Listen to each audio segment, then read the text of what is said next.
There has been a lot of bad press about the 4070 Ti graphics card. Well, I owned a 3080 Ti and I upgraded to this 4070 Ti. I'll show you exactly which card it is, which one I bought. It's a PNY card, but I'm really happy that I did that. And in this video I'm going to show you why. This is the actual card that I got. You can see it's the PNY GeForce RTX 4070 Ti. It's not the overclocked version. It's the Verto Epic X RGB, but it's not the overclocked. It turns out you can very easily overclock this one, but it isn't the one that comes overclocked from the factory. So it's sold for $7.99 and 99 cents on Walmart.com. This is my old card. I sold this one on eBay, as you can see, for $849. So I sold it for more than I paid for my new card. Now eBay takes a big chunk, they take 13%, so it isn't that I made any money on this, but it wasn't that expensive of an upgrade, and I'll show you what I got out of it. First of all, I'll do a sound measurement, and this is going to be a measurement. I'm not running the graphics card, I'm not running a game or anything. I'm just going to measure the sound in front of the computer with just the computer running and no load on it.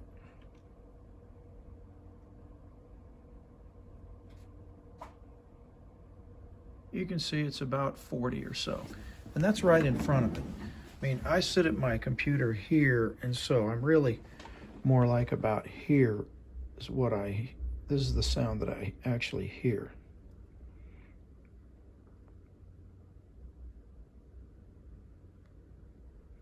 So you can see that's about high 30s is what the normal sound of my computer is. And then I'll show you once it's running at full speed and I've got the GPU loaded up, I'll show you what the sound is like.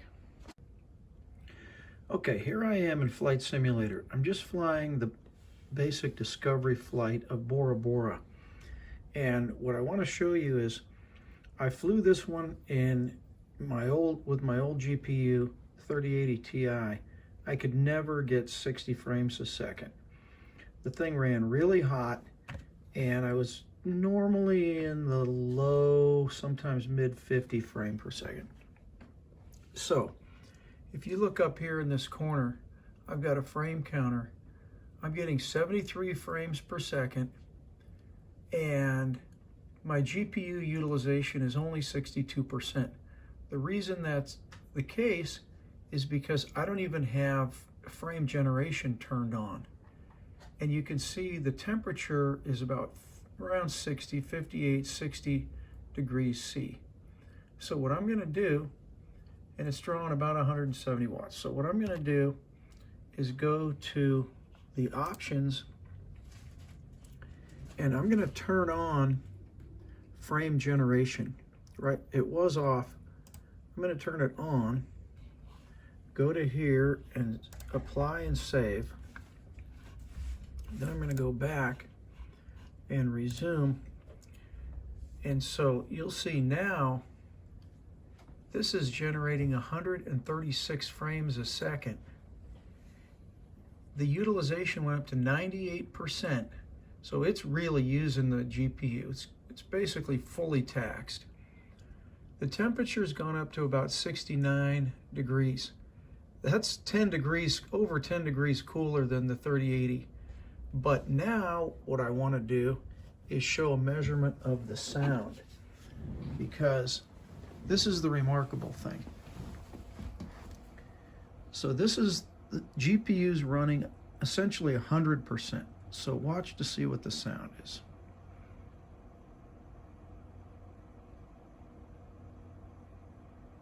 About 42 or 43. Up here where my ear is when I'm sitting here,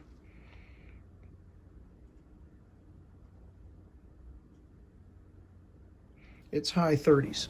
That's real low. That's about the sound of a quiet room. With my 3080 Ti, I couldn't stand to have the thing running. It was so loud and ran so hard. I changed the settings and I lowered them because it was just scary how hard that card ran and how loud the fans were and how much it was worked. Plus it got really hot. It was like 81 degrees all the time, and I had set that as the max. So with this card, it runs so much quieter, it runs so much cooler, and compared to a 3080 Ti, the performance is remarkably better in those two fronts. Plus there is an improvement in performance. The last thing I'll show you is a benchmark that I ran. This is the 3D Mark benchmark. It's the Firestrike one. And you can see it scored over 50,000. What I didn't do was run this benchmark for the 3080 Ti, but if you have one, you can run it and use that as a comparison if you're thinking about upgrading. But that's a really good score. But I want to show you something else. So these are the temperatures, and it shows you that during the time when it was 92% loaded, so almost max load on the GPU, the temperature was 58 degrees. This is the CPU. GPU is 58 degrees. That's significantly, it's 20 degrees cooler than the 3080 ran. And unfortunately, I don't have the 3080 here to run side by side for comparison, and I didn't record sound levels, so I have to just sort of qualitatively judge that. But it was loud, so loud that it made me uncomfortable to run it at full strength. And when you look at these numbers, this card is cool. So now it's running at 100%. I have Flight Sim running in the background, and I'll let you just sort of listen from here. It's not loud at all. It's quiet, it's pleasant to have running, and it makes it so much better to run Flight Sim. So that's the main thing I do, is run Flight Sim, and I wanted to be sure to get 60 frames per second, and I wanted to run it in Ultra, and I'm running it at 4K. So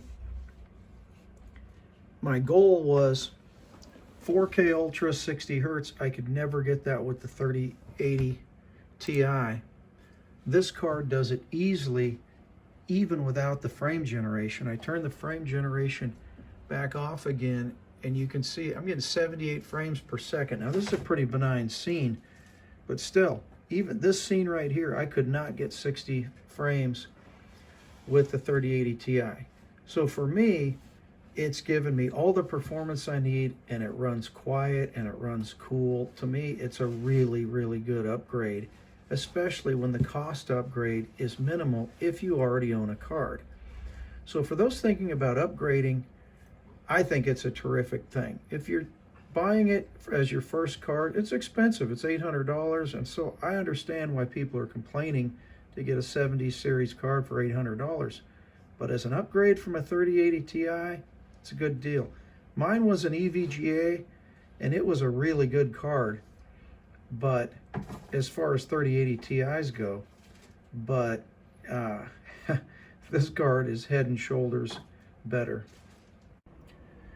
The only drawback that I'm going to mention about this 4070 Ti card is it's significantly bigger than the 3080 Ti that I had. In fact, it's so large, I had to clearance the case. If you can see it back in there, I actually had to clearance the case so that it could stick through the end of the case, maybe about 1/4 of an inch, just to fit it into my case. It's a pretty big card. The heat sink is really large, and it's nice because it cools it so well, but it can be a factor for trying to fit into a smaller machine.